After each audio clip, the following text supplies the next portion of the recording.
They never wrote these names down in the way you expect. Not as doctrine. Not as prayers.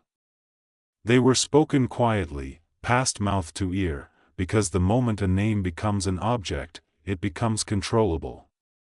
What the old teachers understood was simple and dangerous: a name is not a label. A name is an access point. When spoken from the wrong place, it does nothing. When spoken from recognition, it opens something inside you that was never meant to stay closed. In the version of the story that survived in fragments, the teacher we now call Yeshon did not stand before crowds when he shared this. He waited until night, when the air cooled and the noise thinned out. He spoke to a few, not because the knowledge was elitist, but because most people weren't listening with the right interior posture. He told them that the Father was not reached by pleading, not impressed by suffering, and not moved by fear. The Father responded only to resonance. And resonance required knowing the name, not as a sound, but as a state. The confusion began early. The outer God demanded obedience, sacrifice, and loyalty. He answered to titles, not names. Titles reinforce hierarchy. Names dissolve it. Yeshon drew a clear line without making a speech about it. The one who asks for blood, he said quietly, cannot hear the name I'm about to give you. That sentence alone was enough to get entire libraries burned later. What survived did so because it sounded incomplete. The texts hint at a word, but never finish it. They describe the effect, but never hand it over fully. That was intentional. A name written on a page can be pronounced by anyone. A name awakened inside you can only be spoken by someone who remembers.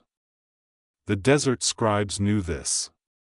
So they encoded it as metaphor, a gate, a seed, a breath between breaths. Yeshon explained it without drama. The name does not summon anything external. It does not call a being from above. It aligns what is already present. You don't speak it to reach the Father, he said. You speak it because you already stand within him. That distinction matters. One posture begs. The other activates. Most spiritual systems inverted this on purpose. They taught people to ask as if they were separate, broken, unworthy.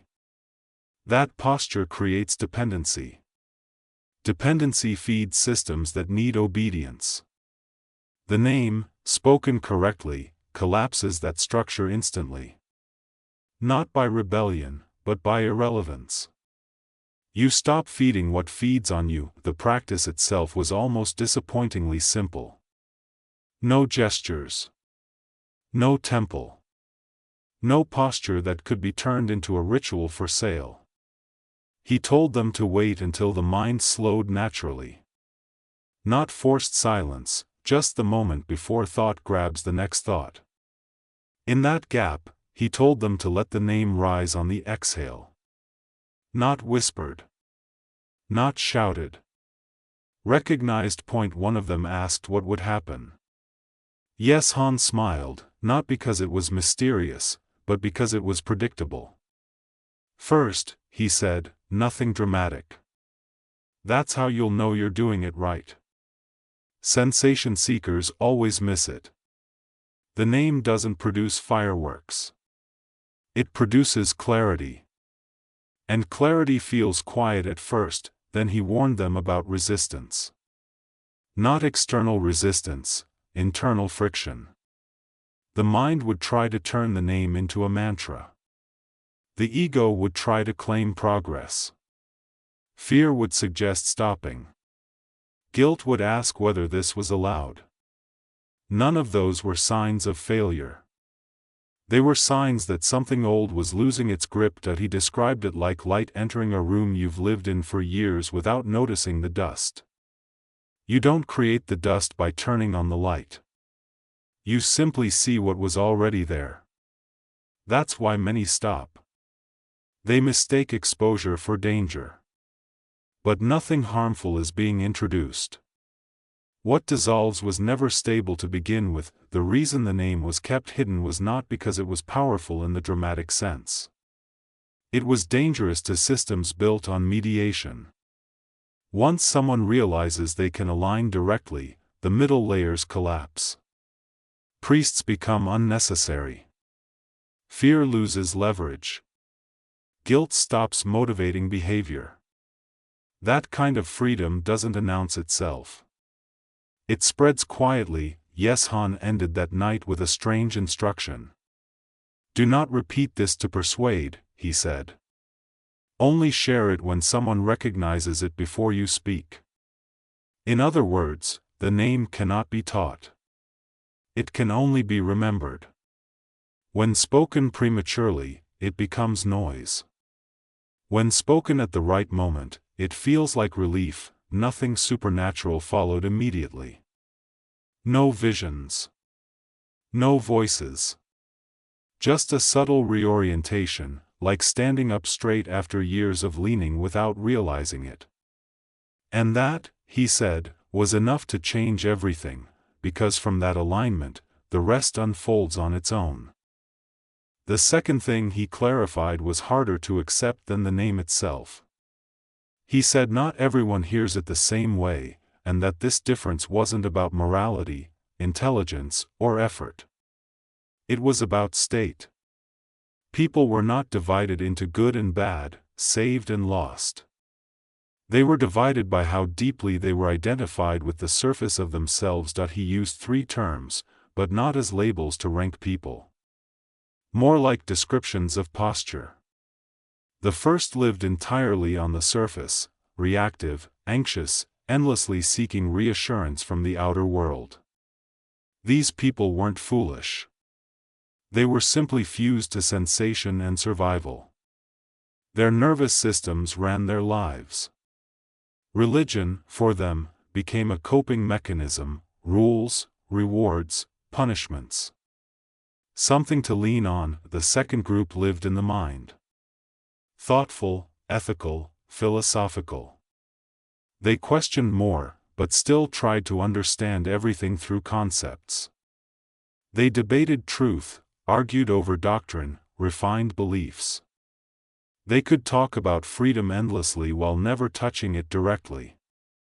For them, the name became an idea, a topic, something to analyze. That was progress, but incomplete. The third state was quieter. These people didn't announce themselves.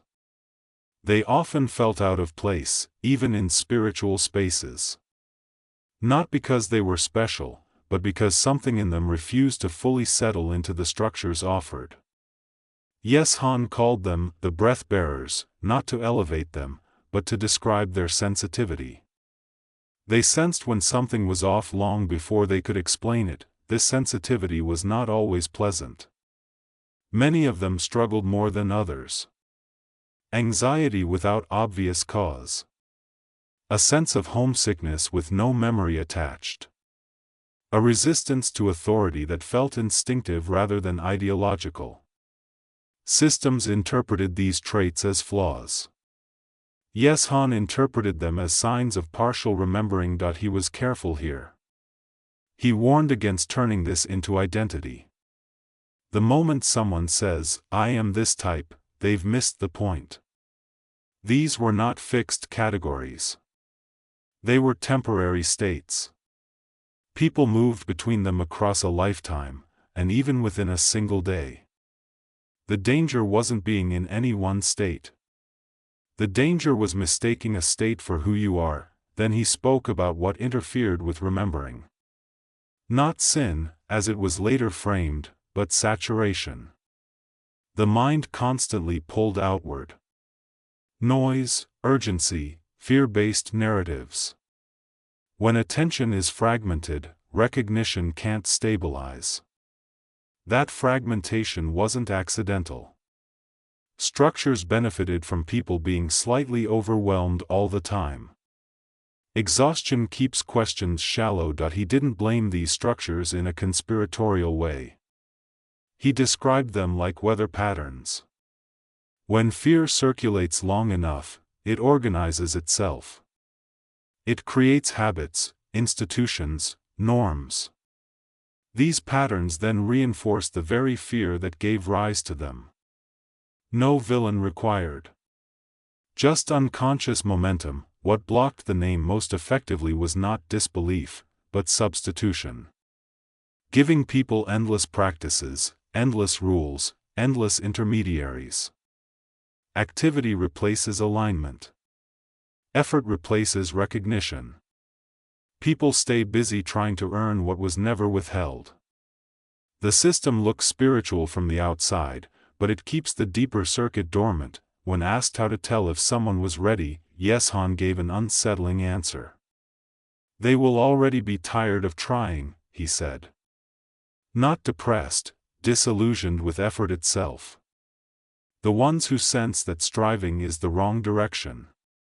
That the door does not open by pushing harder, but by standing still long enough to notice it was never locked. That he also warned about a predictable backlash. When someone begins to stabilize in recognition, their environment often reacts. Relationships strain. Old dynamics break. People accuse them of changing, becoming distant, arrogant, or cold. In reality, they're becoming less reactive. Systems that relied on their emotional labor feel the loss immediately. This is where many retreat. Not because the path is false, but because the cost feels too high. Yeshon didn't minimize this. He acknowledged the grief. You will lose what cannot follow, he said gently. But you will not lose anything real. That sentence stayed with them longer than any promise of reward. He emphasized again, none of this made anyone superior. Recognition doesn't elevate you above others. It dissolves the framework where comparison made sense. You stop trying to be ahead or behind. You become less interesting to manipulate because you're no longer negotiating your worth. The name, in this context, acted like a stabilizer. It didn't remove life's challenges. It removed the background distortion. Problems still appeared, but they didn't define identity. Emotions still arose, but they passed without becoming stories. This wasn't detachment. It was intimacy without entanglement. By the end of that conversation, no one felt special. They felt strangely ordinary, and deeply relieved. As if a burden they didn't know they were carrying had been set down. And that, Yeshon said, was the first real sign that the teaching was working. The last thing he shared was the one they would argue about later, mostly because it sounded too small to matter. He said there was no need to learn many names. One was enough to begin. Not because the others were false, but because accumulation creates delay. People collect techniques the way they collect insurance policies, hoping quantity will compensate for lack of presence. It never does. He told them to work with a single name for a time, not obsessively, not ritualistically, but consistently. Once in the evening, once when waking, and once during the day when nothing in particular was happening. Especially then. The name was not meant to rescue you from crisis. It was meant to recalibrate you before crisis defined you. The instruction was almost inconvenient in its simplicity. No visualization. No emotional forcing. No attempt to feel spiritual. Just recognition, then the name, then silence. Let whatever arises pass through without commentary. The moment you start evaluating the experience, you've stepped back into the mind. That didn't ruin it, it just paused it. They asked how long it would take. He said that was the wrong question. Time implied effort toward a future result. This was about noticing what had always been present. Sometimes the shift happened quickly. Sometimes slowly. Sometimes it arrived sideways, disguised as clarity in an unrelated area of life. The system didn't announce itself. It reorganized quietly. He warned them about a common mistake. When the name begins to work, people look for confirmation. Signs. Reactions. Proof. The mind wants evidence so it can take credit. But the moment you start checking, you've turned inward alignment into an outward performance. The effect weakens not because it's fragile, but because attention has been redirected. What would happen, he said, was subtle at first. Decisions became simpler. Not easier, simpler. You wasted less energy arguing internally. You noticed when something was misaligned without needing a dramatic reason. Old fears lost urgency. Not because they disappeared, but because they no longer spoke with authority. Resistance also showed up in predictable ways. Sudden sleepiness during the practice. Forgetting to do it. Doubting its value. Feeling like you should be doing something more advanced. None of that meant you were failing. It meant the old orientation was trying to reassert itself. Habits don't dissolve quietly. They test. That he also clarified something important. This was not an escape from the world. It didn't make you passive. In many cases, it did the opposite. When inner conflict quieted, people acted more decisively. They said no without guilt. They left situations that drained them without justifying it endlessly. That often shocked others. The name didn't make you kinder in a performative sense. It made you cleaner in your responses. Less entangled. Compassion stopped being an effort and became a natural boundary. You helped where help was possible and stepped back where it wasn't. This confused people who were used to emotional bargaining. He described the integration phase as living without narration. You still thought, planned, spoke, but you no longer needed to explain yourself internally every moment.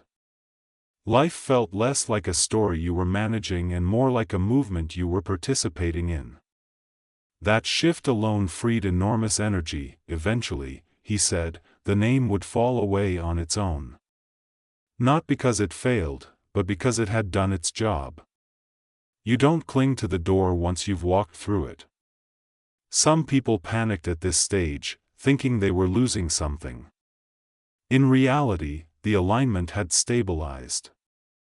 The name became unnecessary because recognition was continuous. He left them with one final warning. Do not build an identity around this, he said. The moment you do, you've created a new cage. Teachings rot fastest when they become symbols of superiority. The whole point was freedom from structures, not replacing one with a more flattering one. Nothing about that night looked important from the outside. No ceremony. No record. Just a few people sitting quietly, breathing differently than they had before. But that was always how these things moved.